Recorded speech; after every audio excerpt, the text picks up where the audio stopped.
And welcome, one and all, to the No Assembly Required podcast, a podcast where we talk about nothing. And now your host.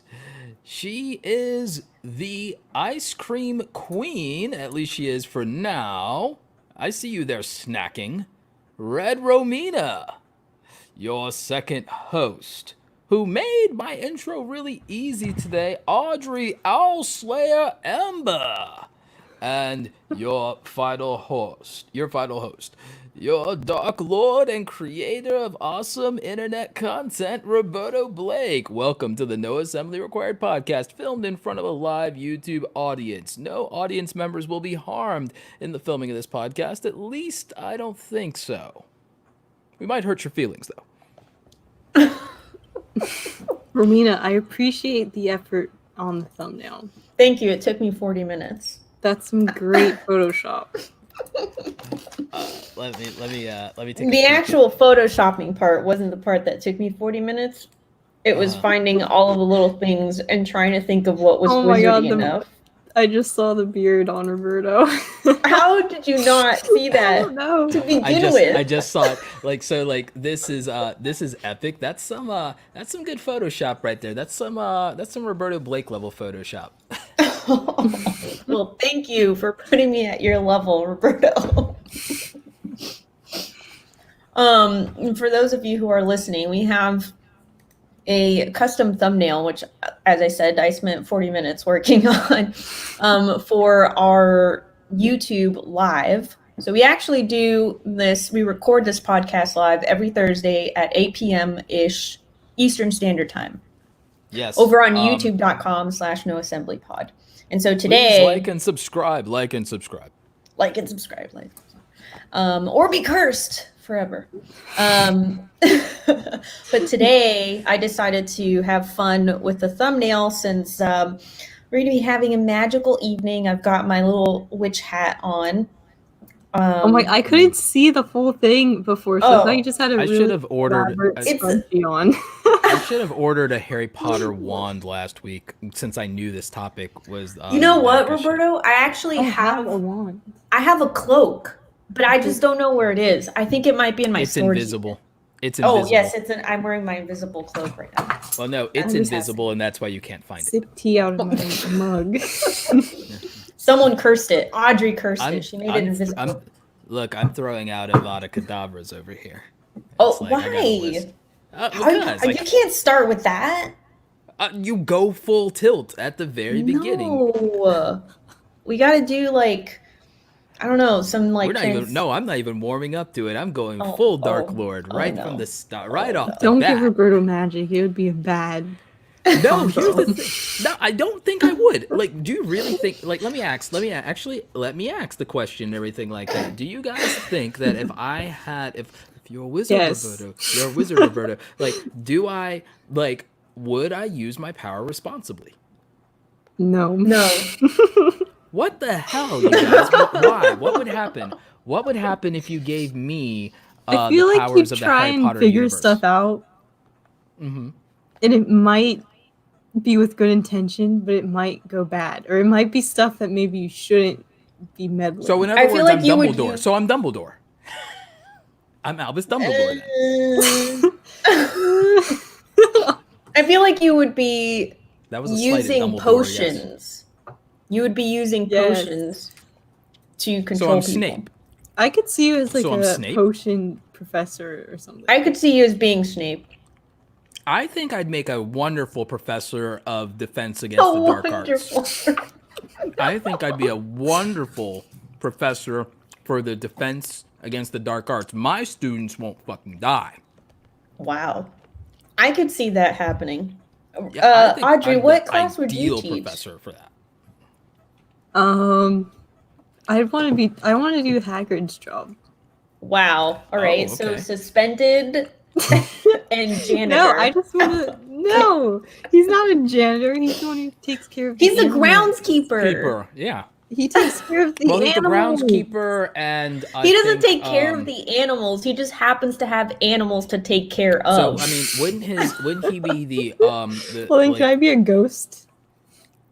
And you'd just have to creep die everyone first. out. You have to die first. That'd be more fun than being a professor. I could just prank everyone. You'd want to be a student then, I guess. I don't know. What Would you class? be- I want to be the Jinx professor. Isn't there like one where they just teach you, like, Curses? yeah? A jinx is a curse. It's like, Or it'd Wouldn't be that that just lady be who- defense against the dark arts? that's my job. I mean, I guess. Yeah, she's coming for your job, Roberto. No, I am the perfect. Let's be real. I would, in fact, I mean, wouldn't necessarily be Snape because I think I'd be good at my job. I'd be the Quidditch instructor. Okay, I could see that. I could see that. You There are we an go. Yes. athlete. You're a legit athlete. I could see you being the Quidditch coach. Absolutely. You'd be the winningest Quidditch coach The there ever winning- was. You'd be the winningest Quidditch coach there ever was. Romina, what about you? Transfiguration. Really? Oh, you didn't even hesitate. That was very quick. That was very Because quick. you guys have been talking for the Very past specific. 5 minutes. I could think about it. Okay, I see. Why transfiguration? I don't know. What else is there? Okay. So she can make tea out of Potion. thin Well, air. there's like potions. There's what does Professor Flitwick teach? Is it just more spells? Is that the one with the plants? No, that's not the one with the plants. No. That's the one that teaches the whole Plants? Leviosa thing spell. That's what I was talking about before. That I didn't know what it was called. I think it's just spells. Here's I- like, like Are we fake fans? no, Don't know what it's it's just been a called. while. It's just been a minute. It's just been a minute. Like there hasn't been a good, like legit Harry Potter movie in like a while because like I mean we'll talk about how we feel about the new films and you know the Mythical Beast series, but like here's why I think personally, one, why I would want to be Defense Against the Dark Arts, and two, why I think I'd be the best Defense Against the Dark Arts teacher there would ever was. Wait, how did in we the get on history this your of Hogwarts. conversation application? again? Huh? Wait, what? How did we get on this conversation again? Well, I mean, we knew that we were going to talk about Harry Potter and Right. and everything but we immediately opened with like me going full Dark Lord, and then we went to what would happen with if I had powers, but that immediately turns into like, well, what's our role in Hogwarts? What do we do in Hogwarts? And that's how we got to the teaching thing. So I haven't lost the thread. I haven't lost the plot. But here's where I think I would be a good Defense Against the Dark Arts teacher, because I've actually thought about this. Like, because the thing Wow. that bothered me in Harry Potter was how little emphasis there was on being able to defend yourself even without magic. Because the thing is, once you disarm a lot of these kids and wizards, and even the adults, they're pathetic. They're shrimps. They're weak. They're worthless. I'd be the best Defense Against the Dark Arts teacher because I would also be incorporating Eastern martial arts as a staple and a requirement in Defense Against the Dark Arts, because we just disarmed you, you lost your wand, whatever, and everything like that. Oh, cool. Like you're weak. You're soft now. But oh wait, I taught you Kempo. You're going to wreck that other wizard, because before they could spellcast, before they can conjure, before they can get out their incantation, you're going to knock the freaking wind out of them. Couldn't you just like make a spell that makes you know karate or something? No. That's what the Because Matrix the- is for. The That'd problem is the time to cast, and also again the requirements and the taxation on you both mentally and in terms of your magical capacity. So the thing is, it's more practical at that point, especially again considering you might be disarmed. It's more practical to not have to rely on magic. That's the point. Not to mention all of the other artifacts that can neutralize magic. So you need a way to defend yourself against, because defending against the dark arts means you're defending against somebody that also doesn't necessarily have scruples about harming people, whether it's you or other people. So, and the best defense is a good offense. So I'm going to teach, instead of just teaching offensive and defensive magic, I would teach you how to actually use your own body and the environment to protect yourself and other people, which is more practical. Because again, if anybody in Harry Potter had actually been able to throw hands, it would have made a significant difference. What if they all carried guns? Wow. I think that that's a Just- step. you're I think As that that's a step too backup. far. I think that that's a step too far. I think that's a step too far. And again, Or the oars or whatever could have guns as like backup. I would have already, even if I did think about that, there is an anime that has an answer for that. There's an anime called Outlaw Star where they had guns that actually used specialized bullets that had magic. They were called caster shells. And also in Supernatural, the Winchesters use bullets that actually conceal demons. There's a little bit of a precedent for gun magic. I think, well, there's, so you were kind of talking about being able to do, like, defend yourself without magic. Yeah.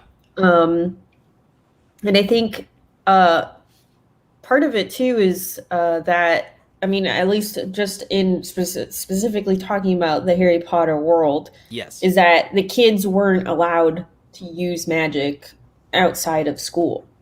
Yes. Which is interesting because they can't default to that. So adding that kind of law in the world makes it possible for them to have to figure out how to solve their problems without using magic.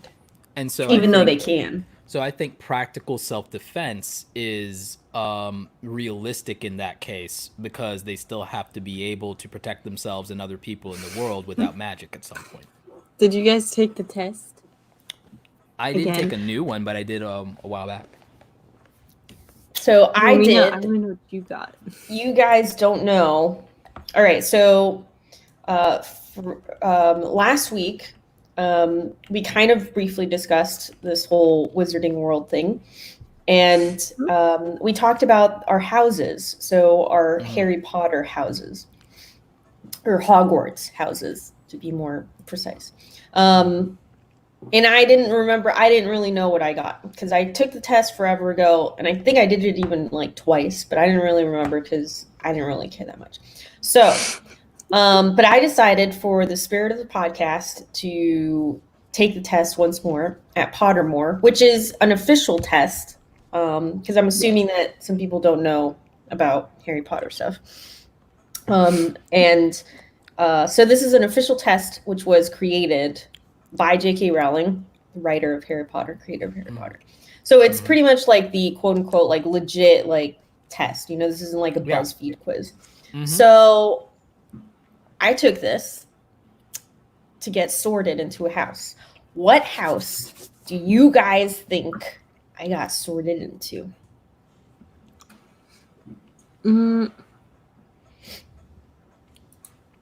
I think you're either a Ravenclaw or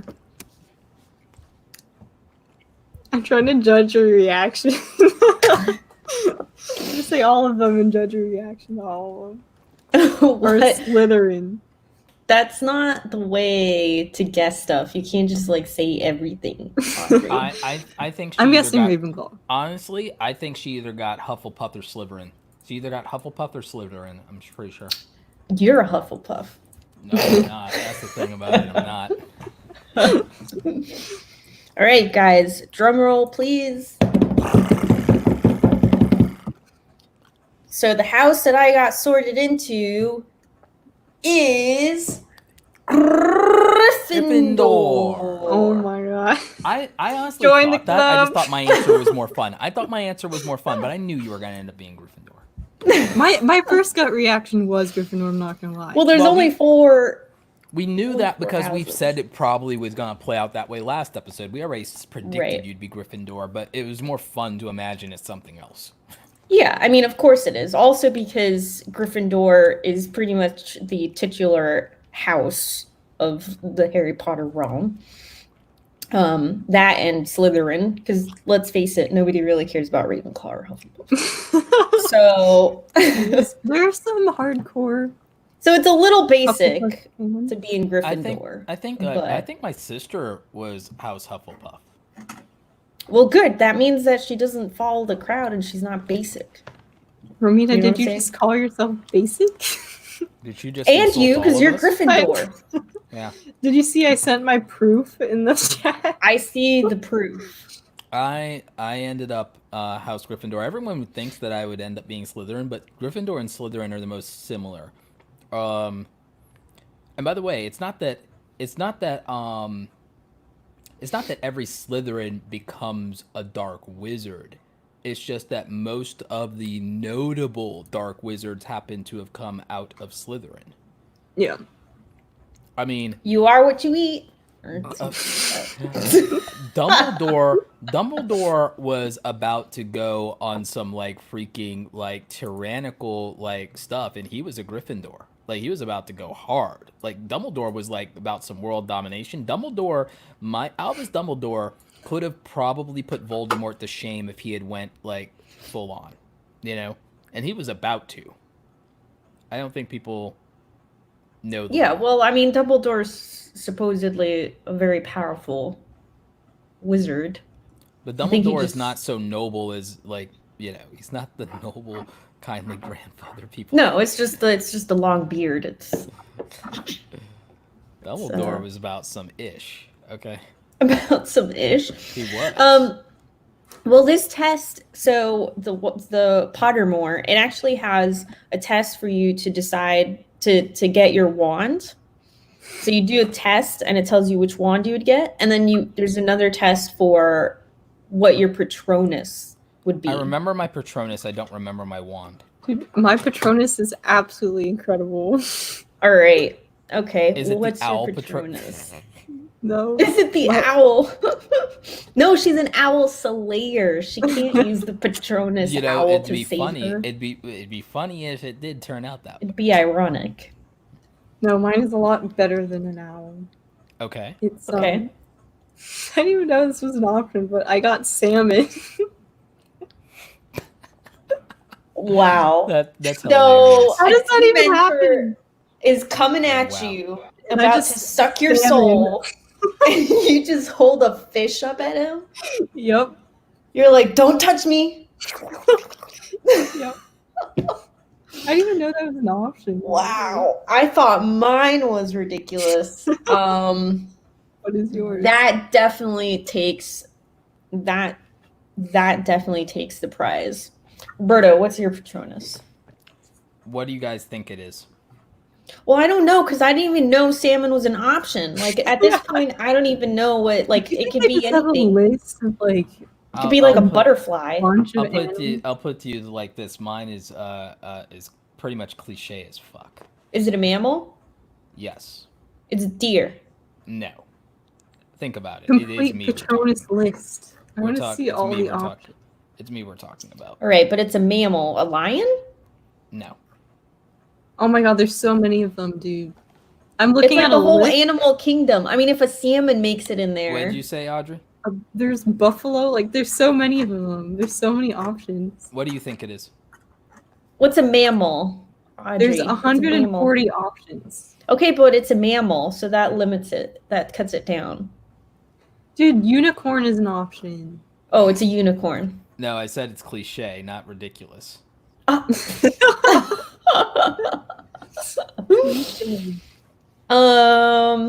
Let's see, an animal, and it's got to be a What, you could have mammal. shark?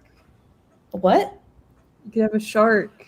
That's not a mammal, Audrey. Nor is it Rottweiler. cliche. Nor is it cliche. So it's an animal, and it is a quadruped. A dog. A wolf. Yes. Yeah, See, that's I a told you. cool one. But it's cliche. that's not It's- fair. it's But you dope. got a cool one though. But it's That's cliche. like- Salmon, like. I told you it's cliche. I told you it's cliche. I told you it's cliche. All right, guys. Well, mine is white swan. Really? Interesting. I mean, at least it's kind of like a pretty one. No, but I don't It want to could be be very defended by a elegant. duck. I don't like. Hey, swan's gonna be pretty aggressive, you know. Yeah, exactly. I don't think like swans are them. supposed to be the concept of being transformative. I don't like them. They're scary, and I've been attacked, and I no. resent that I need to be defended by one. Wow. Plus, I wonder it's how this stupid. I would want work. something like cool, like like a freaking what white swan just like flapping its wings around. Cheetah is an option. Man, why didn't I get a cheetah? I just Damn. it's What? I Oh, got I've really got I've got stupid one. one. I've got one. What, like the Deathly Hollows? Like, what would you guys have asked Death for? What would I have asked Death for? Yeah. Did you say pizza? Audrey. Remember the story Audrey. of the Deathly Hollows. The story of the Deathly Hollows is that the three brothers managed to earn a boon from death itself, and the one brother, I believe the eldest brother, asked for a wand more powerful than any other, and therefore, obviously, because he coveted power, somebody coveted his, and so he was defeated, and the wand was lost to him, and he was killed. Another asked for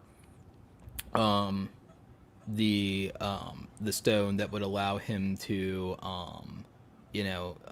see the dead, and he got depressed, and we know how that ended. And then, of course, the youngest asked for a cloak of invisibility that could conceal him from anyone. It concealed him even from death. And then when he was ready to go, he passed it on to his son. And when death came to him, they greeted as old friends. And so if someone gets supposedly all three of the Deathly Hollows, they have the power to even defeat death. They're immortal. And Harry decided to pretty much just destroy them all. That's brilliant. But again, they all got to ask for things to basically create the Deathly Hollows. So let's assume that we, the three of us, got to ask a boon of death itself. What do you ask for?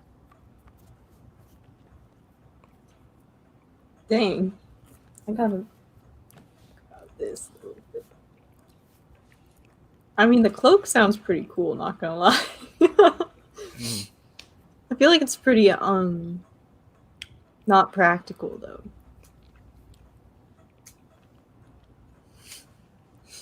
Yeah, it's kind of, I think it would depend on where I am in my life, I guess. Because, I mean, what would I ask for? I just don't know. Because, what. Did those guys come up with their ideas on the spot? Yes. Yes, they did. Yes, they did. But not really, because J.K. Rowling had years to think about it. Sure. But we're creative types. So I'm curious. Yeah, but you're giving us a few seconds to think about it, not years. But I only just thought of this question myself, and I already came up with it. All right. Well, then why don't you start? You start. I would basically, in the form of a pair of glasses or a monocle, whichever. I think glasses are more practical than a monocle. I basically would ask Death for his eyes. I would ask for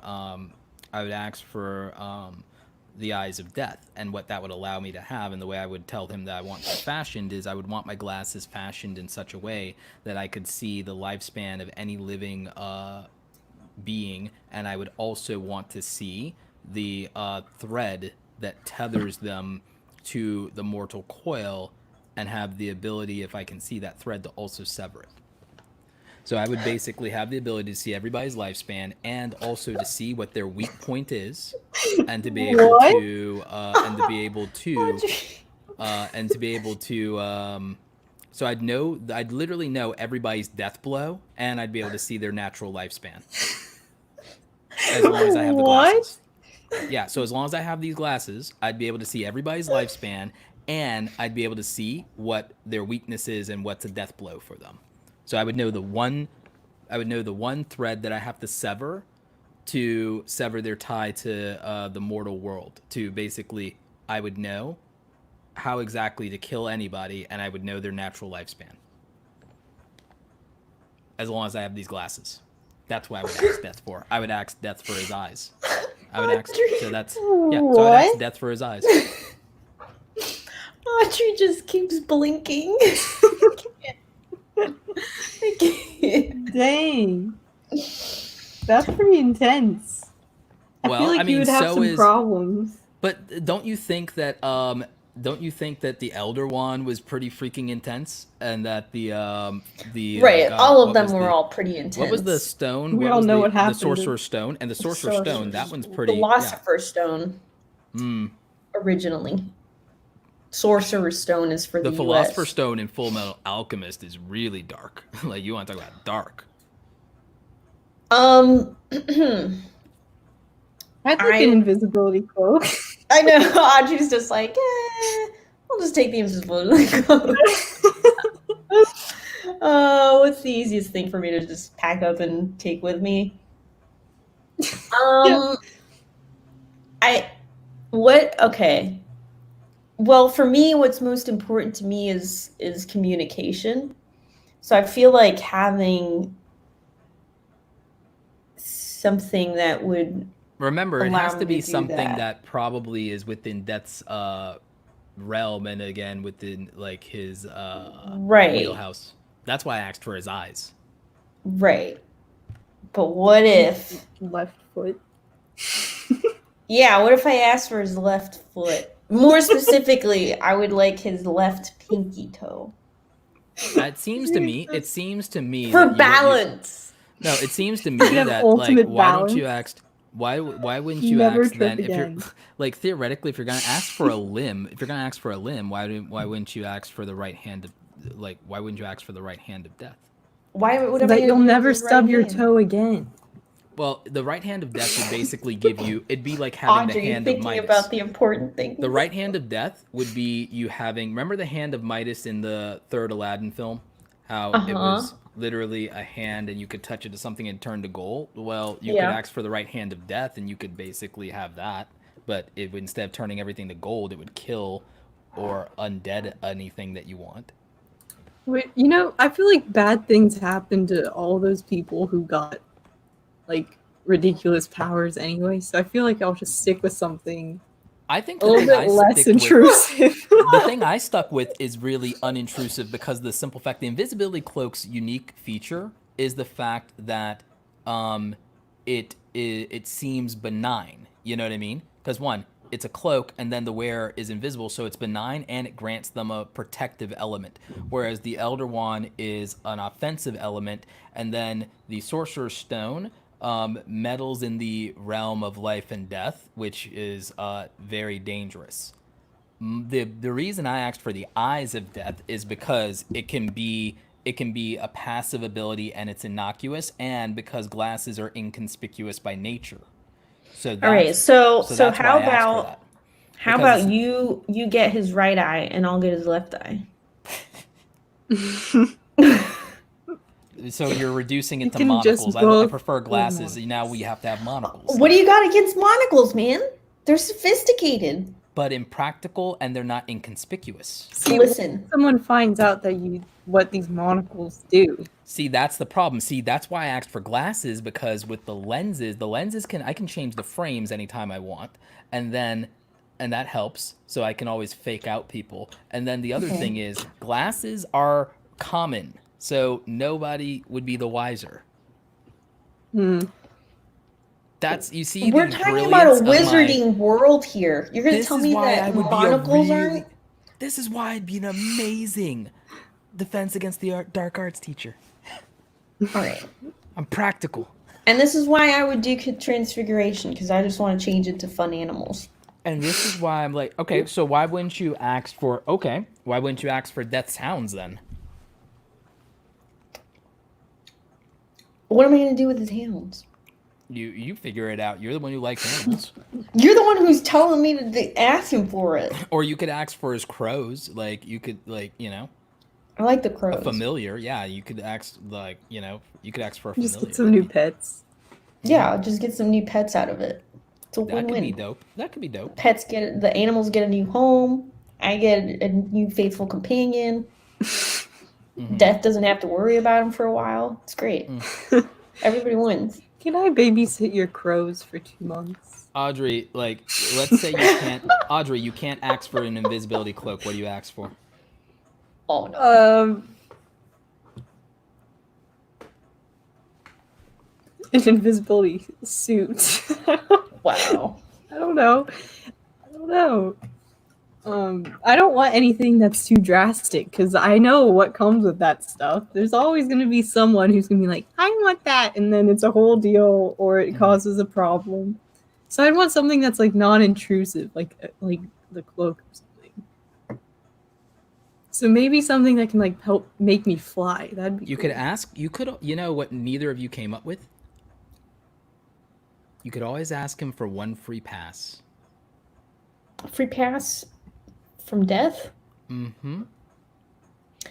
Well, I don't really care about cheating death. You might. Roberto puts on his monocle. You might. You might. Oh no.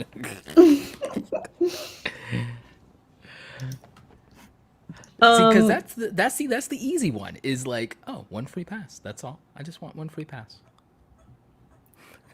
Maybe. So free get out of jail. Yeah, basically. Speaking of monocles.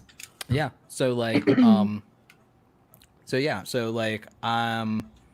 again, with one free pass, it's you or anybody else you want to give it to. Like you might, and again, and if you think about it, since I have the eyes of death, so I know when everybody's gonna go, and if you had the free pass, it makes it easier to use if you know when anybody's gonna go, including yourself, because you can always look in the mirror, and so this is treading to the original Deathly Hallows ability to where, because again, I never could figure out why the 3 Deathly Hallows would make somebody all powerful or immortal or invincible, because it doesn't seem to me like combining the Elder Wand with the Sorcerer's Stone with the Cloak of Invisibility equals immortality. But we literally have 2 objects that put us pretty damn close at this point between a free pass and knowing when you're going to go or when anyone's going to go,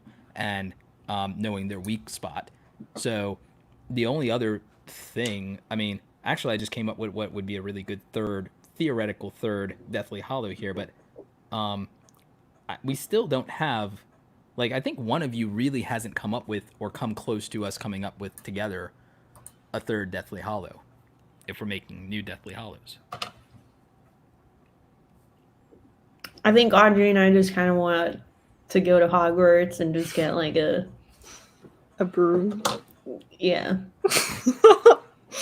Does anyone in the chat have a good idea for a third Deathly Hallow? Maybe we could disguise it as something like really dumb, so that no one would suspect it. I don't disagree. I mean, I think my glasses idea is brilliant. So I mean, I think something like I think something. It'd be like a Rubik's Cube or something. Because here's the thing. Your idea isn't necessarily wrong. Your Cloak of Invisibility idea isn't wrong, Audrey. But, like, what if you can't have invisibility? What would you want a cloak of? And again, it has to be something that Death could do. It has to be something Death could do. It's like... I mean, I don't know what Death can do. I mean, at this point, it could be anything. Almost anything. I feel like we should stick to the theme of something more physical, though. I agree. Because I already maybe like the power to control elements or something. That could be cool. In what way, though? Like a bender? But you already have that. But actually, you already have as a wizard. You already have that. You already have that as a wizard. So it's maybe you could just wear a necklace and you don't have to worry about like your wand or anything. Okay, so wait. All right, so and it's more powerful than like. So wait. So what problem? Wait. Okay, wait. You're onto something. You got a necklace. Necklace. What wizard problem? What wizard problem does the necklace solve? Because like I guess it'd be more of like with Romina's pass and my ability to see, basically see death. Like I don't want to pass. Okay. I already told. We got animals. Remember?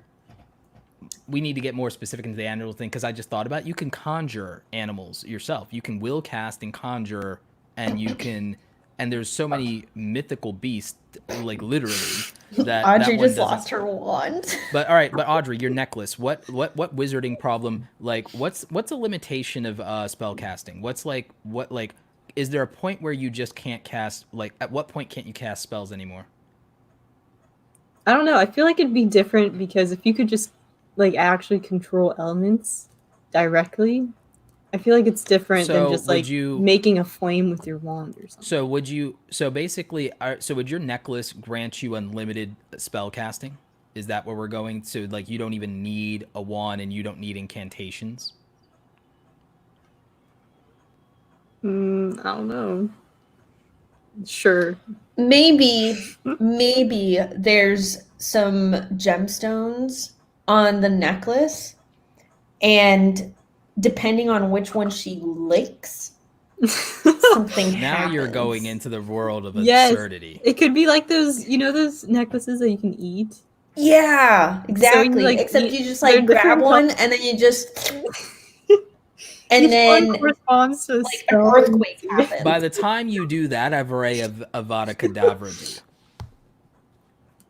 I eat them real quick.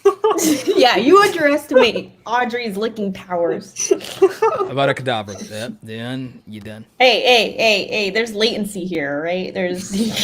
I got 0 lag.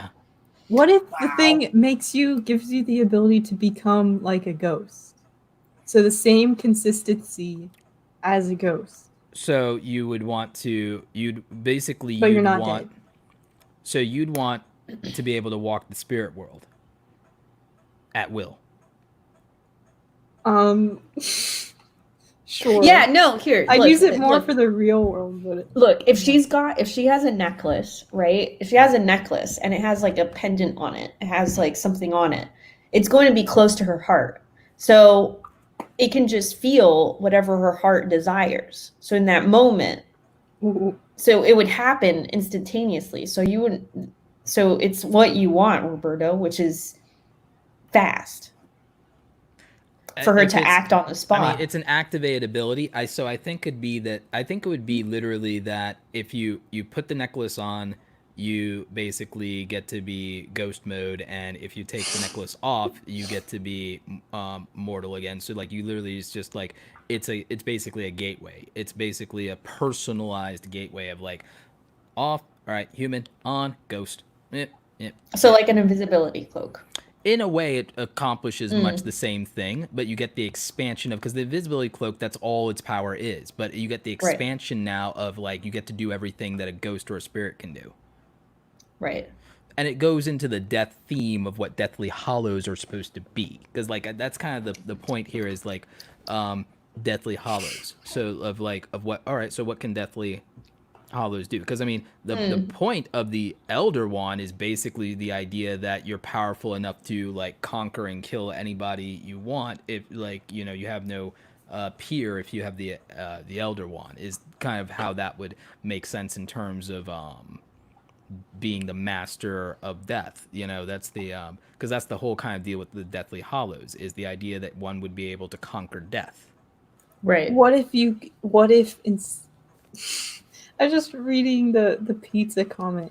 Well, I guess never mind, that would work because so I think we have 2 working Deathly Hollows now. We've got 2 working functional Deathly Hollows that make sense as Deathly Hollows. We've got the Eyes of Death, and then we've got Death's Ghost Necklace. mode. We've got Death. We've got the Eyes of Death. We've got Death's Necklace, and like we need a third. I think we should call it Ghost Mode. Ghost mode. Going Ghost. Going Ghost. Danny Phantom. Anyone remember Danny That'd Phantom? Be so great. Yeah, I love Danny Phantom. Ghost mode. Yeah, like Butch I Harmon actually is know amazing. what that is. Yeah. Okay. Because it's relatively, more on the newer side. Yeah. Wait, is that the guy who had the watch that you just turn it and you become different monsters? No, that is Ben 10. Oh, It's okay. Ben 10. And yes, I know these things. Yeah, Danny Phantom is a little bit like I mean we were definitely like much older than what the intended audience was for I'm old enough to Danny still Phantom watch when it came cartoons, out, goddammit. Well, no, I mean for the intended audience. I know. Obviously. I know what you're saying. Yeah. My siblings were I mean, all we're free. in. We're watching Kipo, so Yeah. it's Which is amazing. which is clearly not supposed to be for us, but whatever. By the way, they ruined Ben 10 later. Like they really did. I'll never. All right, we're not forgive them. talking about Ben 10 now. I know. So back to Deathly Hallows. So Yeah, I need a legit. Like, I definitely want something. I definitely want the animals. you can already do that though, because you're a No, wizard. I would Romina, you're a become- What wizard. if you could control animals? No, I would become. But it's like you can kind of like control them and think like you're like that You dog. can and already then do you that, and you can already already become an do it. animal. That's what No, spells but you are can for. become other animals and like control them at the same But time. I can do that. I'm the transfiguration professor. Exactly, I can so- become animals. So you need what I'm going for is you need control something. other You need to animals. pick something that is Deathly Hallows themed and not redundant.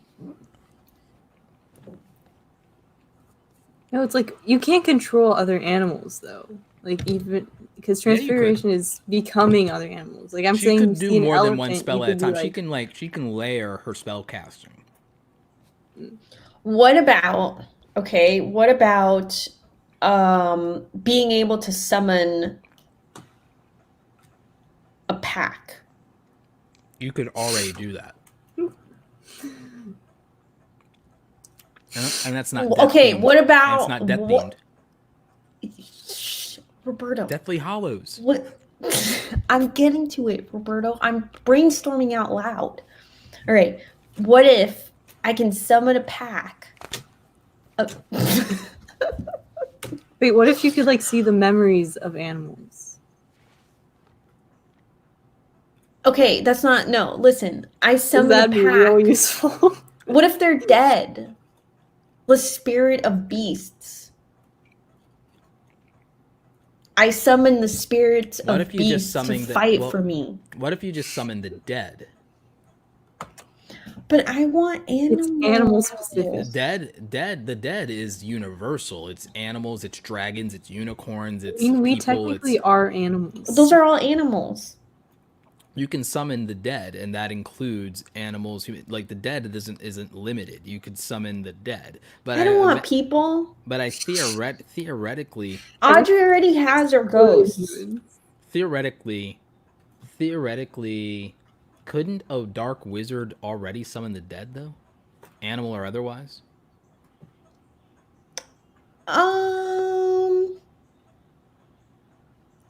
No. To have them as like an Like army. the undead, like couldn't you already do that?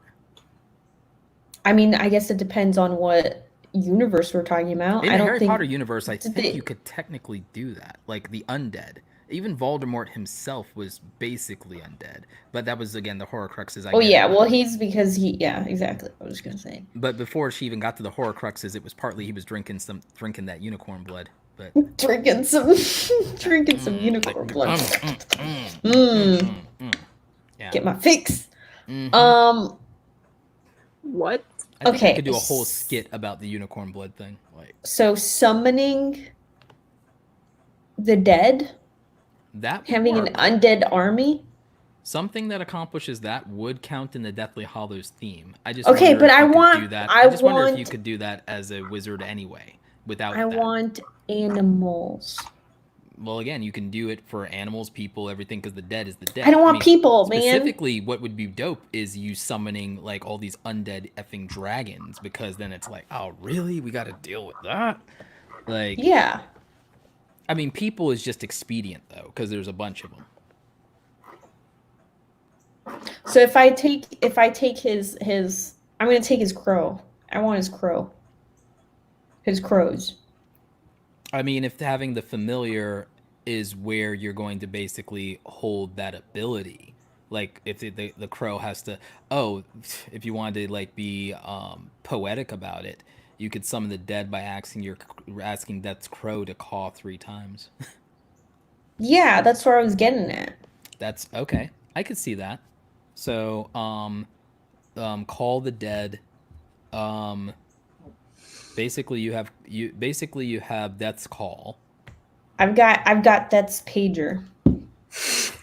You've got that's call. Audrey's got that's necklace, and I have that's Got eyes. ghost mode. Ghost mode. Like theoretically, I think between being able to walk among the dead, summon the dead, and to see and perceive death, I think at that point you could technically claim to be the master of death. So congratulations, we have forged 3 original Deadly Hollows. It only took us 30 minutes. Like, I love how you keep saying like walk among the dead, and the original first thing that my mind went to is I just go and prank everyone at the school with ghost mode. yeah. Wow. Audrey, thinking of the little things. Priorities. Yeah. Meanwhile, Again, I like being able to see everybody's lifespan and how to kill them is really useful. But again, I don't have to use any of that offensively. I could literally, no, I literally could just make people pay me to know the time of their death, and then I could just make money. wow, really? You're gonna capitalize on that? Of course I am. It's me. I feel like that's the way to have problems though, because then people you're know gonna you have have it, and then everyone would be trying to get it. From Everyone's gonna come No, after because you. the problem with that is because remember, I also can see their weak point. I can sever their. And you have to kill everyone that wants to get it from. They made their bed by coming after me. Wow. So it's like, feel oh like yeah, just like, keep it oh, quiet. you see, like that thread that's holding you to the world of life, right there, just like that right there. Oh, so it's your own fault at that point and everything. If we go that route, So meanwhile, I'm just sitting in my little cabin in the woods, petting my crow. yours is the most dangerous one. Yeah, Romina's is the most dangerous one. I mean, she's over here. She can raise the freaking dead. Like, I mean, I'm gonna have dragons. I'm gonna have wolf. Romina just People- brings back like all these random animals. Yeah, animals that were once thought to be extinct. look, think about all the dead squirrels that she could raise Yeah. to menace you. Think about all the dead squirrels she could raise No, to menace you. no, owls. I would bring owls. That's actually genuinely terrifying. Dead owls flying at you is Millions. actually legit. all the owls that it's have died in it's the the history. birds. No, so she's gonna do freaking Alfred Hitchcock's The Birds, but it's going to Birds. be even worse. Because they're Like, gonna be dead because you can't yeah. kill them. That's not cool. That's like genuinely horrifying. That's genuinely Yeah. horrifying. So like, Yeah. Listen, you guys, you were guys making thought fun I of me was for bad. wanting animals. and you guys thought I was bad for wanting Death's eyes. You see, doing- all along, I had a brilliant mastermind idea. Oh wait, I just thought of a great enterprise for having Death's eyes. I could literally just be the world's foremost assassin and make Wow. bank. Oh, nice. Meanwhile, I'm over here trying to kill everyone, and you. I think you need to take that quiz again. That sounds very much like a Yeah, you're a Slytherin. thing. I'll only use it on people who deserve it. That makes me Gryffindor. Cause justice. Wow. Is that the fine line Yes. between Slytherin and. Yeah, it actually is. I feel like the difference is just what you tell it when you're sitting down, like what Harry did. I don't think you can just. I don't think anyone can just I sit think there. that's Harry. He's the chosen one. Right. Well, Which, no, by the no. way, guys, I need to put it out there. Harry is my least favorite character in Harry Potter. Like one of them. I agree. Who's My your favorite favorite is Hermione Granger because she's actually practical and has ingenuity, and she actually had to have she had to actually work for things instead of being quote unquote naturally talented or from a lineage. She actually had to put in the work. Hermione Granger Right. is legit. Yeah, I agree with that. Yeah. Is She probably has the best arc too. What was And that the thing arc? is, they'd been nothing. They would have all failed without her. Like Hogwarts would have failed without Hermione, and like they would have failed in like every movie without her being the smart one. what was that, Audrey? No, I was gonna ask if she's your favorite too. Oh, yeah, I think so. I I really think like so. Ginny Weasley, but we didn't really get to see much from What'd her. you like about her? I feel like she's underrated because I don't I like thought she was how basic. No, I think she was underrated and she was only portrayed as like the love interest at the very end, which is stupid. Like I feel Sure. like she had a really interesting arc. She was like standing Harry up and for Hermione makes more stuff. sense than Harry and Ginny. Ew, no, I will never ship Harry and Hermione. I'm not saying I Excuse ship them as me. much as it makes more sense, but also Daniel Radcliffe Hermione's and too Emma. good for him. But Daniel Radcliffe and Emma Watson had infinitely more chemistry on camera. I will. I don't say. know about that. I I liked I don't River think and Ron and I don't think Fine. her and Emma. I don't think him and Emma had as much on-screen chemistry.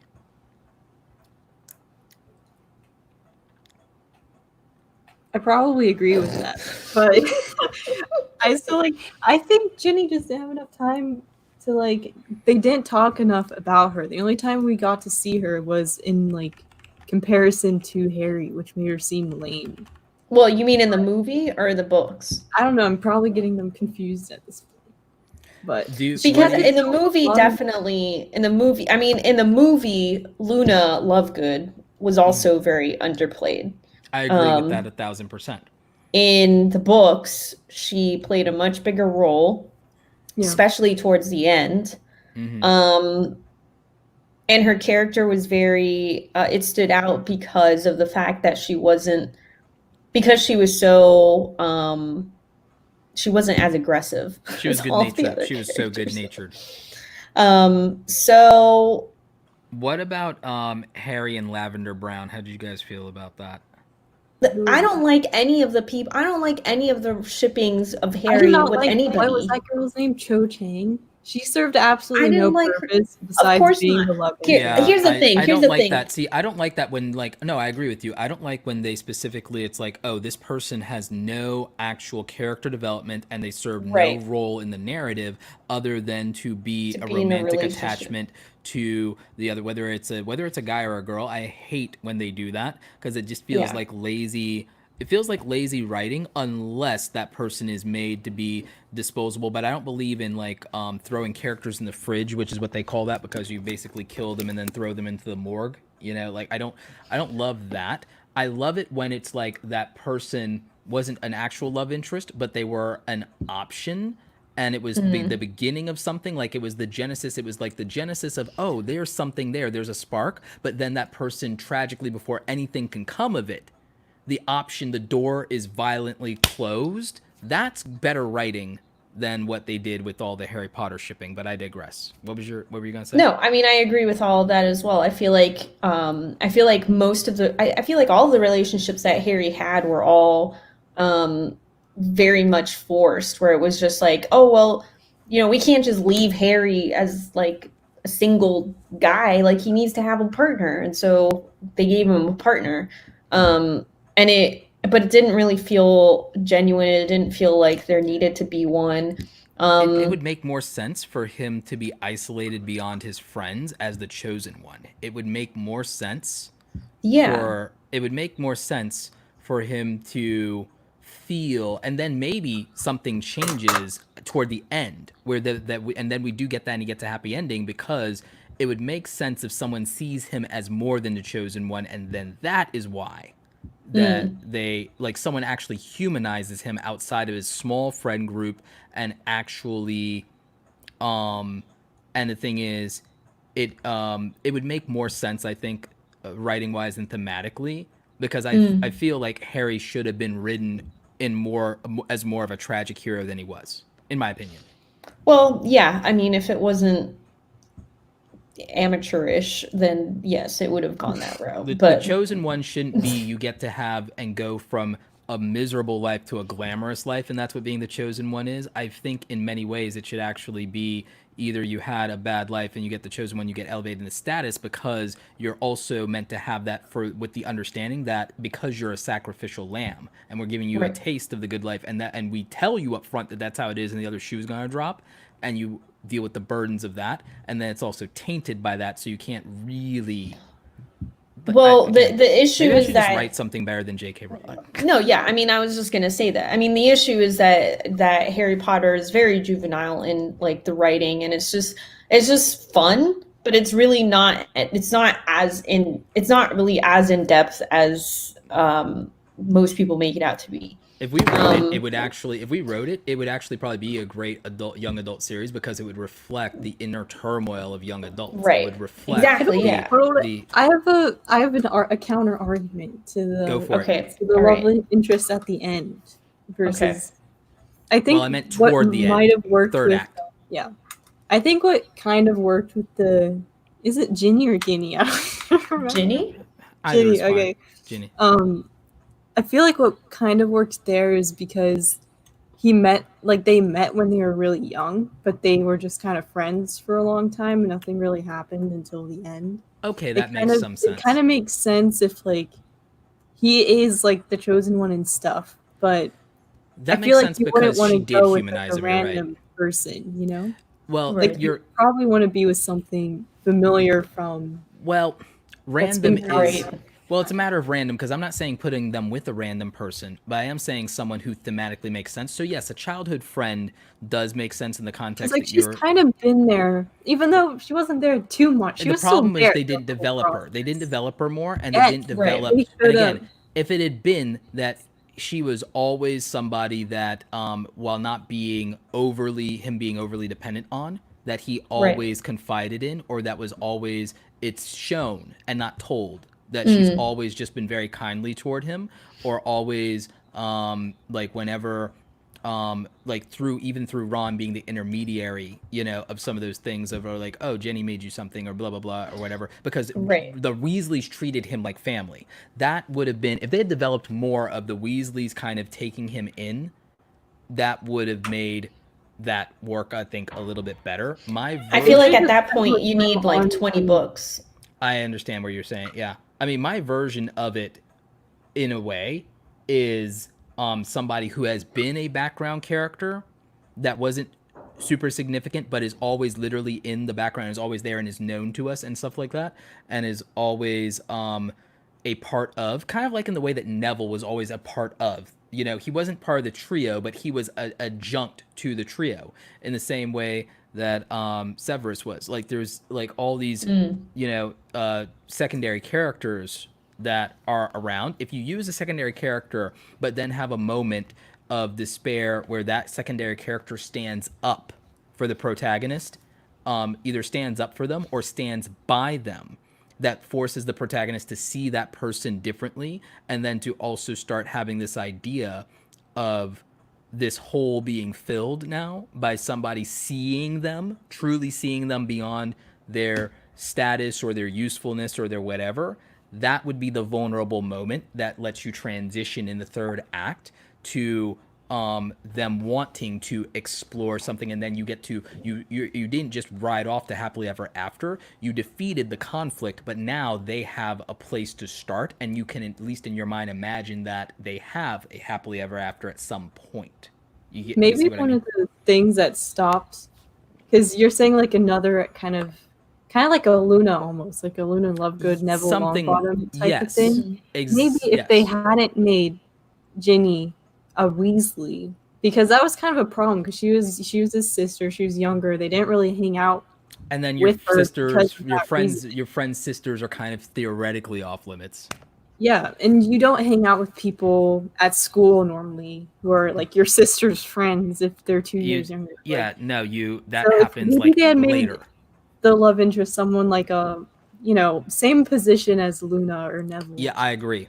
That's what I mean. Yeah, exactly. Like you're saying, a true secondary character that, to where her meaning in the story is not, oh, well, you're just another Weasley. Yeah. Like, right. Because that probably stopped from a lot of opportunities to interact and stuff. So I agree. And then you're right about the social dynamics of that. You're absolutely right about that. Michael in the chat brought up a point, which is maybe that was part of his character because of his isolation and way he was raised. Maybe he tries to force normalcy in an effort to be like others. And this is in reference to Harry making an effort to be in a relationship. So kind of like how Dexter I agree, but I has think a it should family. always end. I think it should have always, like in Harry Potter, it kind of always fizzled out. I think it should have had a more pointed end that adds to the character development and adds to the isolation and adds to the hurt and makes vulnerability more valuable in the story.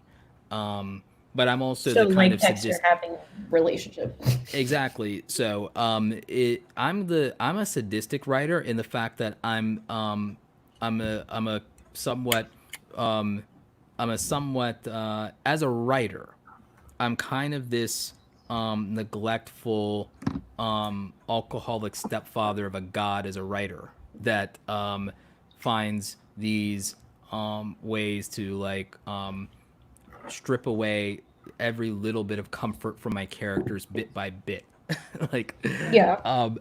like without killing them like or like sadistically torturing them. It's more like I find ways to um spitefully like take things away from them without being over the Yeah, top. well, Like, I mean, that's how you create challenges and obstacles for the characters so that it's remains intriguing for the yeah, but I viewer or can the do it reader. without being over the top because like my way again is the subtle jab of like it's more that I just won't let you have the simple things that people derive comfort from. Like I'm going like just take away from you, just take away. Now, let me ask you this. Yeah. Um, do you guys have any other kind of content that's wizardy, magical, A that is lot of not Harry books. Potter, A lot of that books. you would say you like? Oh, there's a ton of books. So many Like books. Audrey's I giving me a face like there is only Harry Potter. there's so Harry many great Potter books. is the only wizard. There's so many great books. There's this really great oh, I know there's this really great I love the work of Brandon Sanderson. Brandon Sanderson. Do you know who that is, Romina? Uh-uh. He I don't read a lot finished of fantasy or magic stuff. He finished the work of Robert Jordan, who wrote the Wheel of Time series, which is one of the longest running and most beloved works of fantasy fiction in our lifetime. Probably has been around as long as we've been alive, and he didn't live, unfortunately, to finish his series. But his wife picked Brandon Sanderson, who was at the time a young writer, as his successor. His wife picked his successor, and Wow. Brandon Sanderson has written some of my favorite work, and he's tremendous, and I highly would Imagine being recommend. left with that kind of homework. It's Like basically your husband like basically basically imagine if like J.R.R. Tolkien or Robert Jordan, or like not Robert Jordan because I just said it was Robert Jordan, J.R.R. Tolkien or George R. R. Martin. Imagine like if their wives or if they weren't divorced or whatever. Like imagine that they picked the person to continue their legacy and their work, and that's the level of what we're talking about. Because Robert Jordan's on that level. It's just that again he passed away, but he was on that level, and so it was so yeah, that's a big deal. So I love Brandon Sanderson's work. I recommend anybody, especially if you liked Harry Potter, read the the Mistborn series. The Mistborn series is like really good. He created Brandon Sanderson created the concept of hard and soft magic systems in writing. It's like he's a tremendous writer. And if you I'll tell you I won't spoil anything, but in the world of the Mistborn series is that they have magic based on metallurgy, and basically if you consume specific types of metals, and if you have the abilities of a Mistborn or a Misting, then you can manifest certain abilities based on how much of a certain amount of metal is in your system. And so you I think if it's and they have different little nicknames for people who have certain of these abilities. nicknames. Yeah, they have these little nicknames and everything like that. Like I think one of them is I think that the nickname I want to say that it's either a brawler or a thug that if you consume, I think it's tin, you actually get super strength. Another one is Yeah.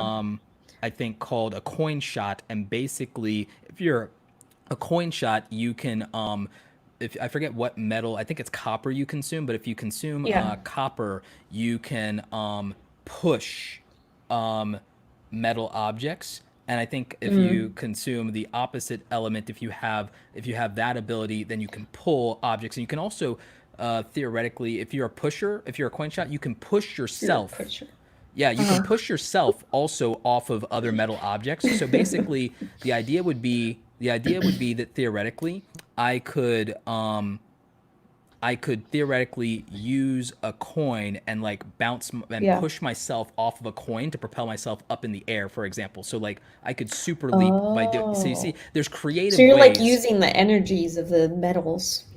Yeah. I So there's zoned out for like 30 seconds and I have no idea what you So basically, Wow. It's again, okay, Audrey. so It's basically, kind of the and again, in the What? Mistborn meaning series, there's for this you. magic system that's based on the idea of you get these different kinds of abilities. Even one of them can let you like manipulate people's. You can amplify people's emotions with one of them. Like you get all these different abilities based on consuming metals, and if you were a full Mistborn, you have the entire spectrum of, you can use all the abilities, you can consume any of the metals, and it's like, and they have a caste system, so like based on where you are in society, you know, there's this whole thing. So it's a great it's a really great series. It's the Mistborn series by Brandon Sanderson. I highly recommend it. It is one of my favorite works of fantasy fiction if you like stuff like Harry Potter. I guess like the most like fantasy stuff. I really don't get into fantasy very often. I mainly read sci-fi is what I read. I think Harry Potter was like one of the few fantasy ones that I've read, mainly just because it was so popular and again so easy to read because it's so like just juvenile writing. But which isn't necessarily a bad thing, but it is what it is. I guess I read the so there's this series of books which is based off of Alice in Wonderland. Ooh. And they kind of take place. It's like as if Alice in Wonderland was actually an action fantasy action. And she's not really that confused, and she's been to Wonderland before, and it's like this portal into another world, and like the Mad Hatter, he actually has blades that come out of his hat, so he takes off his hat and he throws them, and then they become like blades, and he uses that as like a weapon. And Audrey's very intrigued. She's like, "Excuse me?" Turns into a horror. Blades on a hat? That's dangerous. Yeah, so that I guess that's kind of fantasy a little bit. If you like that, Romina, then read Brent Weeks' The Night Angel trilogy. It starts with a book called The Way of Shadows, and it's about a young orphan street rat who ends up becoming the apprentice of the country's most renowned assassin. And the reason that it's interesting, though, is because he is in a little like kind of street gang, and he's doing things literally for the sake of survival. He doesn't necessarily want to become a killer, but he needs a way out of something worse that's going to happen to him, and he needs a way to protect the people around him. And he takes on this apprenticeship and a new identity, and he somehow manages to find a way to walk between the light and the dark. That's what's called the Way of Shadows, is because he finds a way to hold on to the things he believes in while also going deeper into the criminal underworld. And most of it is to have the power to protect his childhood friends. And it's a really good trilogy. The Sounds Also, cool. the way that it plays out in terms of the assassin that he apprentices himself to ends up having a very interesting backstory himself, where things aren't so black and white in terms of this grumpy ass killer either. You find out that it's like, oh, you're the way you are for a reason. Like, oh, Mhm. this is how messed up the world like is. It like, oh wow, I thought my backstory was bad. It's one of those things. It's pretty cool. You'd like it. So just to add on that, because I didn't specify what the name of the book was, because there's a few of them. So the book, it's called The Looking Glass Wars. Um, That sounds like a buy. yeah, it's pretty cool. It's pretty fun, just like this different twist that they took on the different characters and stuff like that, and different situations that normal Alice would have found herself in. It's pretty fun. And then the comic book, because he also did like a comic book based on the Is characters, it is Hatter it comic book or Madigan. graphic novel? Comic book, the other one about the Mad Hatter. It's Hatter Madigan. That's the comic book. Um, but yeah, it's pretty cool. I was So trying to find a series that I read a while, like when I was younger, and I found the name in English. It's called The Secrets of the Immortal Nicholas Flamel. I remember I liked this, Why but I does read that them in sound French. familiar? yeah, why does that sound familiar? I'm pretty sure it's a French book. It Is it? must have come over to the States at some point because that sounds really familiar. But I really liked those, and it was kind of like magical. Did you guys ever, as kids, read the Redwall series? Yes. Oh my god, I loved Redwall. It was my favorite. I love, what's her name? The author. I will recognize her name immediately. I I loved cannot her remember so. either, but yeah. I Uh, loved all of her books. Like Yeah. Brian and Jack. It's not a girl. I Okay. love those so much. I loved Yeah. Redwall. I still have them. Why has that never been adapted as like an anime or something? God. I feel like they were trying to do that, but it didn't work, right? If I got the rights I remember to Redwall, I was man, watching. oh my No, god! I'm If I got pretty the sure rights there to Redwall. is. I'm pretty sure there is for Redwall. But I need it Calm for down. like updated today, and I need it like animated by Studio Ghibli or something like that. No, I'm pretty sure there's an animated version out there though, because I But I remember need it to watching be- it with my friend. I need it like to have that Studio Ghibli and Avatar: The Last Airbender treatment, man. I need that in my life right the fuck now. I need that. I Wow. need that. So Oh my- excited. Yes, you won't understand. I Like, don't. I need But that. what is this? Sell it to me in 3 words. I'm gonna let Audrey, explain Red. Ah, yes. Audrey, explain Redwall to Romina. I Explain literally the have it. glory. Explain Can you the glory that is Redwall It's so to good. Romina. Well, it was Sum it good. up. Sell it to me. Michael knows what's up. It kind of sounds pretty stupid when you try to explain it. Okay, you It's can't literally start it about, off like that. That's not how you sell me the something. main character is literally like a mouse. Okay. But there's this castle called Redwall, and this mouse basically lives at this. I don't remember exactly. He lives at this castle. There's always people. There's like a whole like there's a bunch of different groups of different animals that live in this world. And they're Mhm. constantly trying to cause problems, and there's a lot of like myths and stuff. And the Redwall one is really cool because isn't his name like Martin the Warrior or something? And his Yes, whole, it's like, Martin the myth that they Warrior. live in. Yes. Yes. This my is a boy mouse Martin. I'm talking about, but it's it's really good.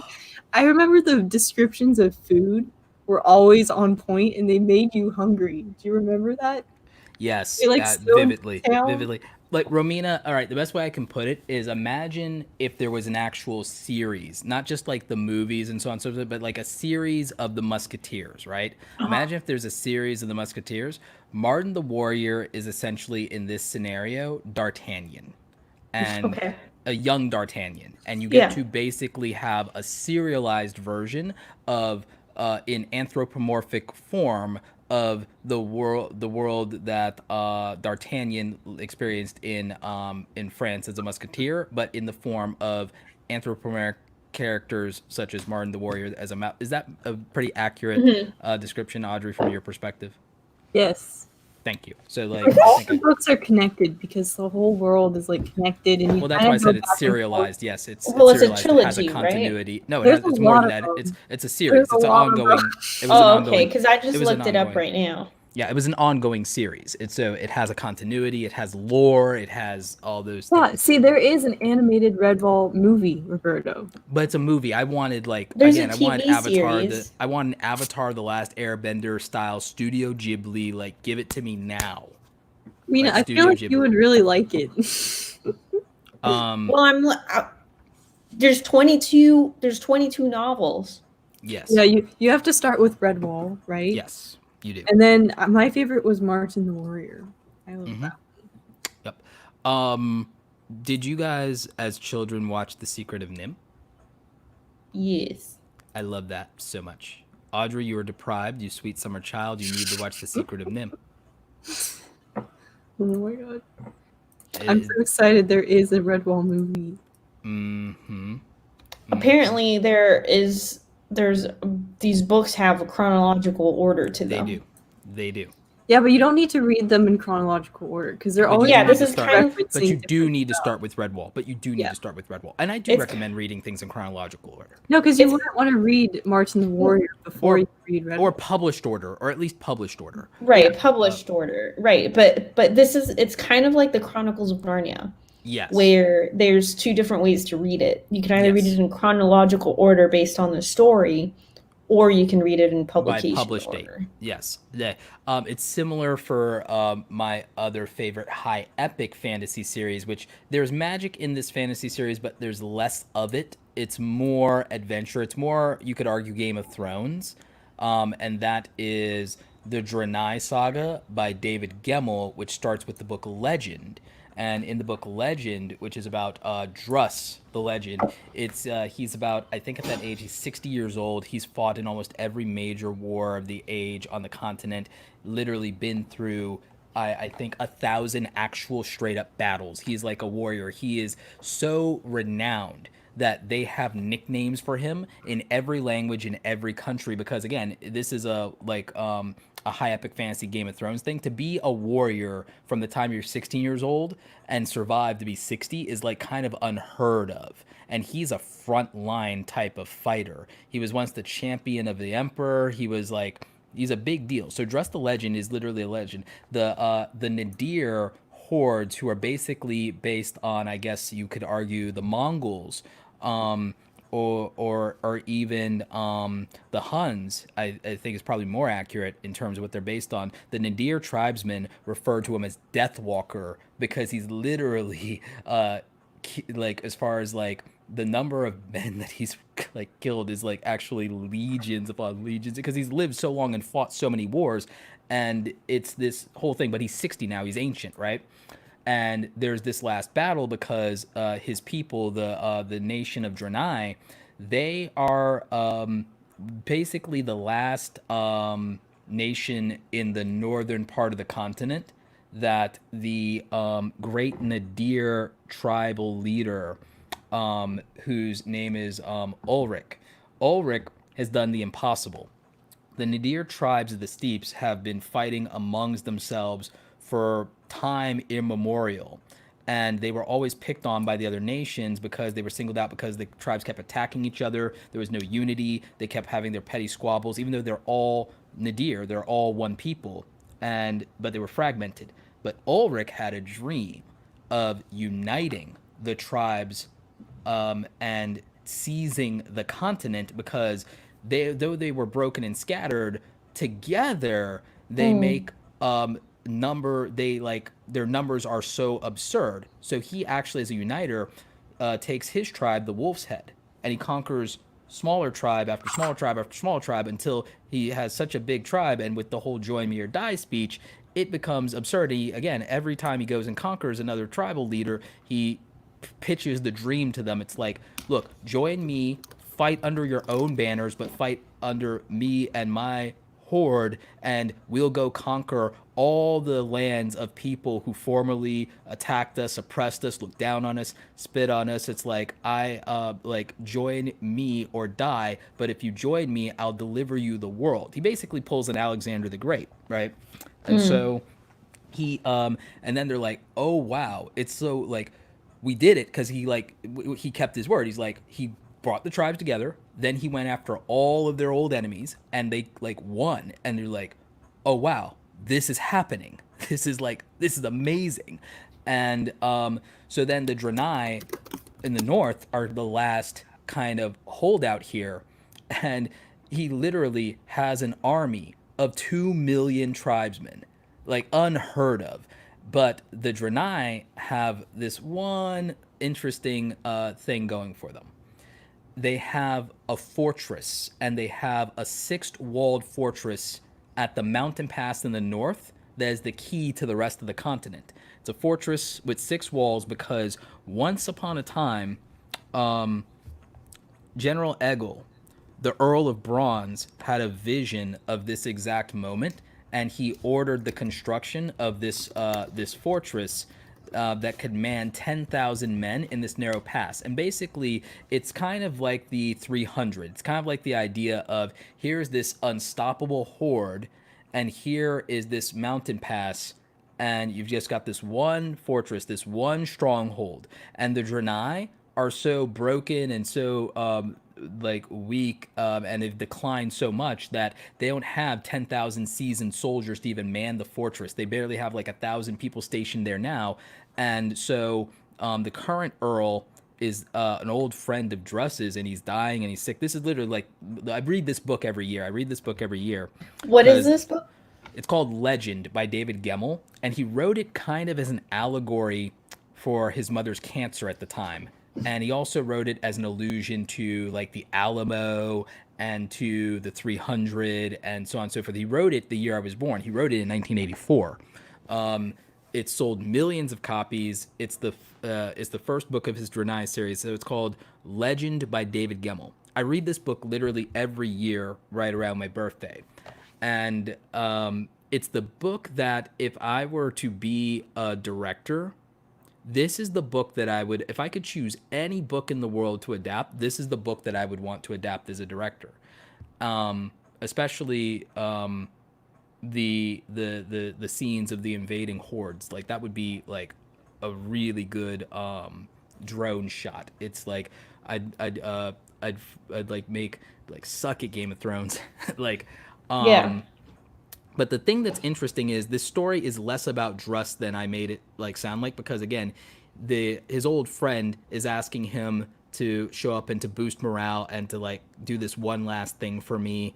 And like Druss is like sitting retired up in his cabin, and he decides that this is kind of like he's gonna go and he's gonna do this, but it's somewhat about his own personal kind of, he sees death itself as a personal kind of rival, and he kind of wants to say that he's picking his he's picking his final, like, I'm not going to sit here old and like senile in my rocking chair and wait for you. I'll meet you over on the walls. So like he kind of like does it to spit in death's face, right? But the real story is about this guy named Rek and this woman named Veri. She's the daughter of the Earl, and Rek is a officer who managed to get out of his last post. He considers himself to be someone who is a coward of sporadic courage, because he resigned his commission, because only an officer can do that, because he's wanting to flee. He sees the writing on the wall, and he's thinking, I need to get the heck out of Dodge before this war comes. I gotta go travel south. I'm gonna get on a boat somewhere, go somewhere nice and get a tan, right? So he's like, I'm out. I'm out. He gets to, because he's an officer, he can resign without being a deserter, but he's basically the equivalent of a deserter. At least that's how he judges himself. But through a twist of fate, he's put in a position where he is forced to confront his own shortcomings, and ultimately he is who the story is about.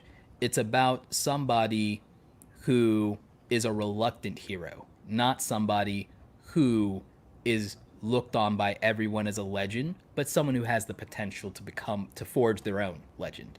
And that's the real story here. So again, That's like interesting how you read. live your life.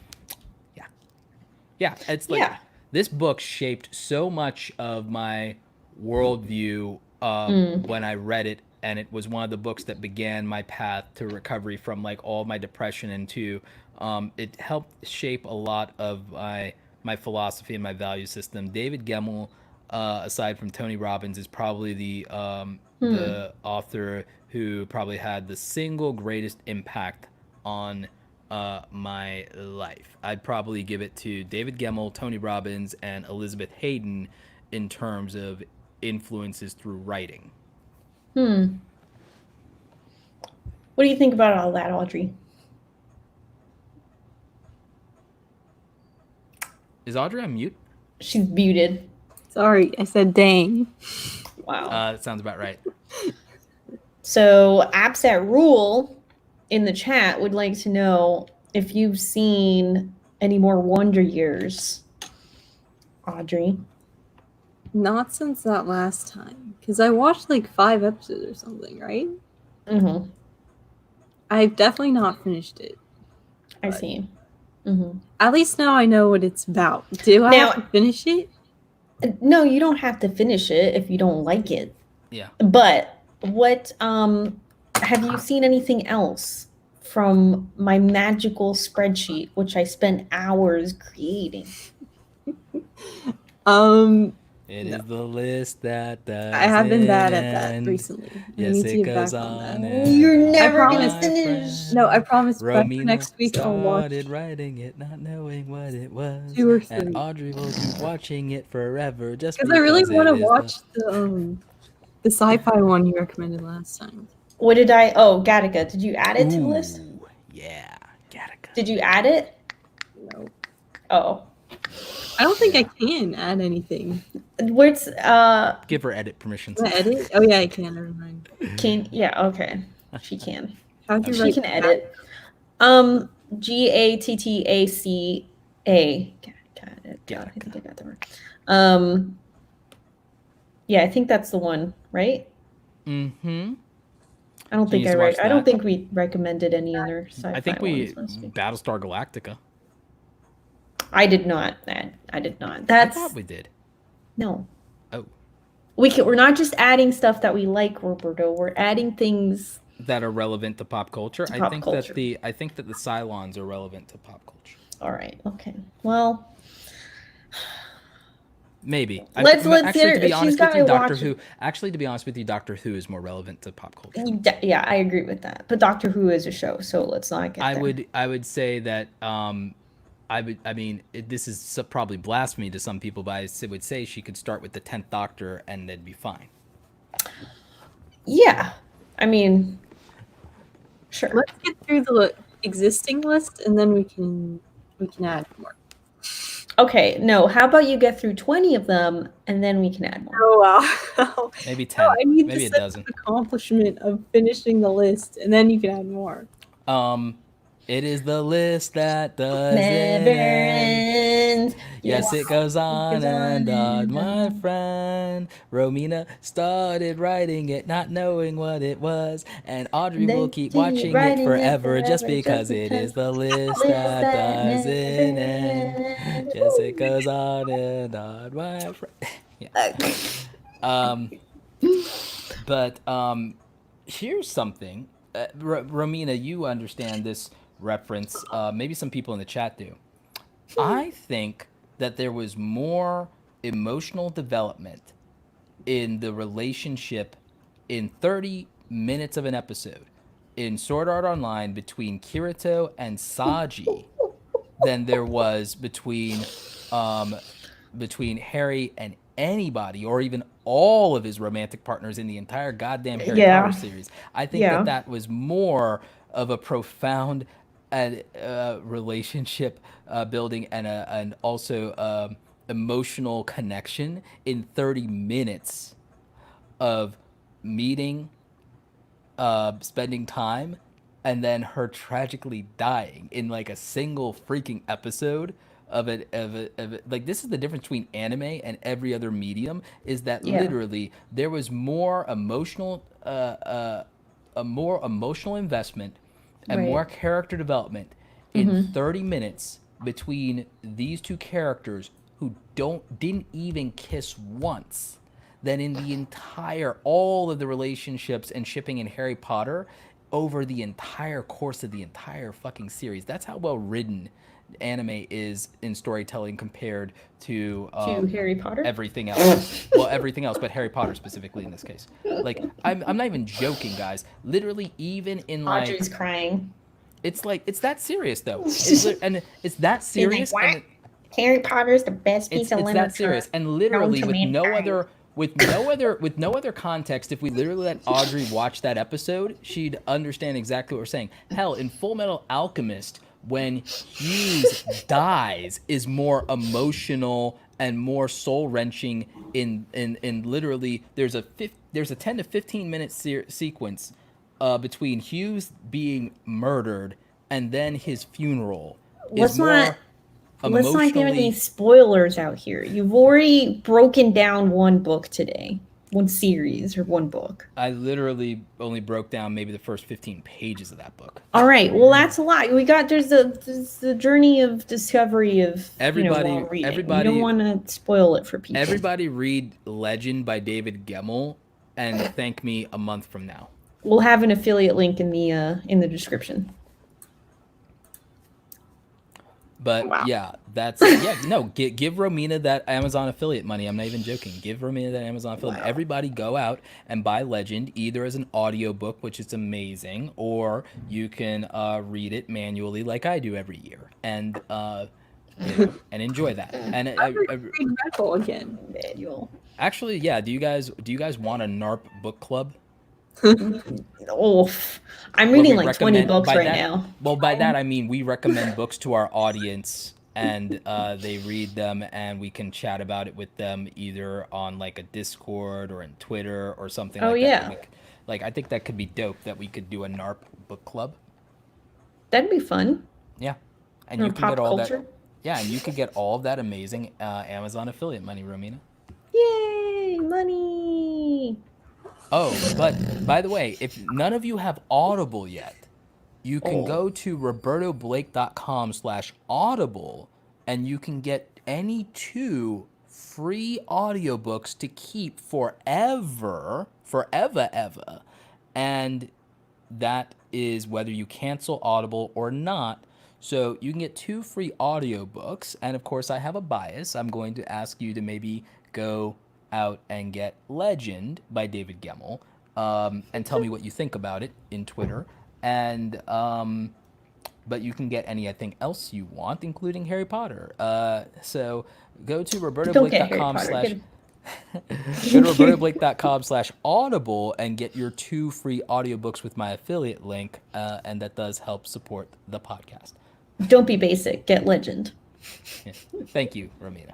No, it's truly a dope book. I think Are you people eating like a gummy bear right now? I have a candy dish. Ooh. Okay, specifically gummy bear? Yeah. Wow. I finished all of the Swedish fish already. Wow. Isn't it a little late for you to be having candy right now? No. Wow. It's never I'm just too gonna- late, you know. Yes.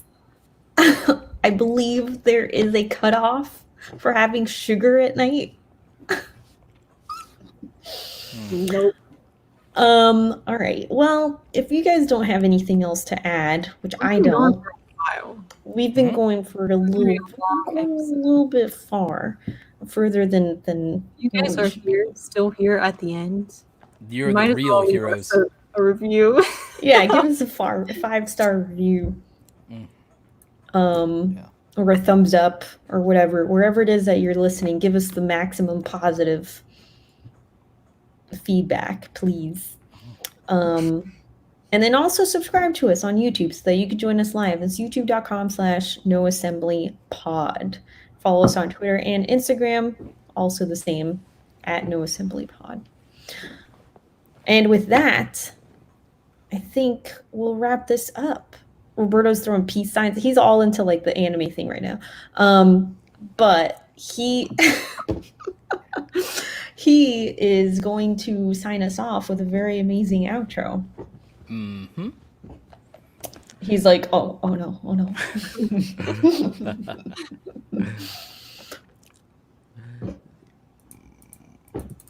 All right, while he thinks about it, Audrey, do you have any last words? I think it's pretty cool that we're all Gryffindor. Oh yeah, let's bring it back to the title of this podcast. Like what are they that's what are the we all ended up in the same house, guys. Yeah, we're So if housemates. we went We're housemates, to yeah. Hogwarts, we would all be able to hang out. Audrey, you and I are gonna be in the same dormitory. Audrey probably is. Audrey probably. I'm gonna keep you up at night. Audrey probably meets the requirements to wield the sword of Gryffindor. Why? Wait, what are the requirements? I don't remember. I thought you knew. Yeah, but you meet the requirements. I'm pretty sure. I don't remember. Let me double check though, because I'm pretty sure. I'm pretty sure you meet the requirements to requirements. Isn't the requirements just like good person? Like you would think so. I don't know what they are. Like, isn't it any Gryffindor person who's not evil can like?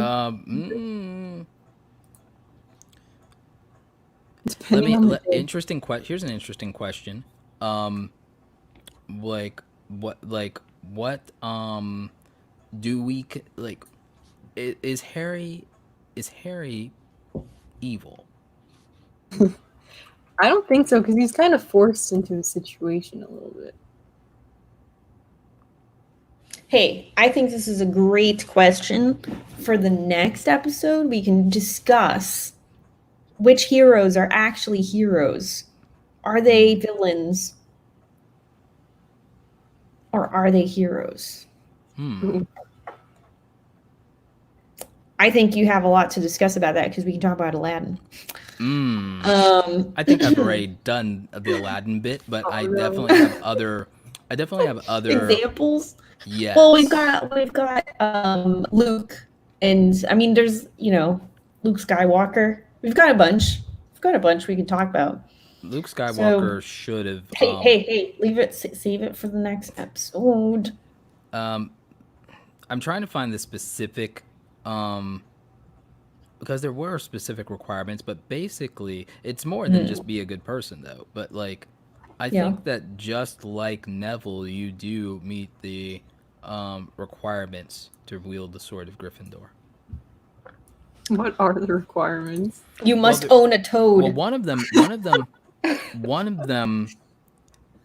them is, I believe, that whenever a true Gryffindor needs it, the sword will let itself be pulled out of one of Godric Gryffindor's artifacts. So, let's see here.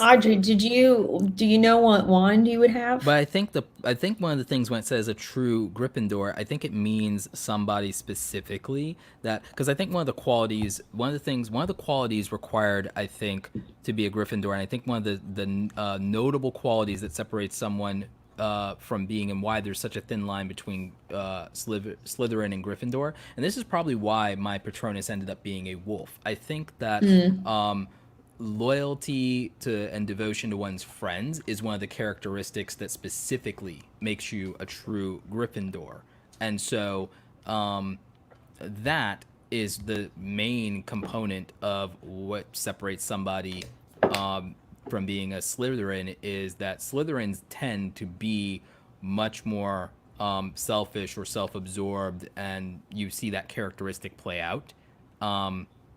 They don't have to be bad people, but they're more selfish or more loner types, or more about themselves, right?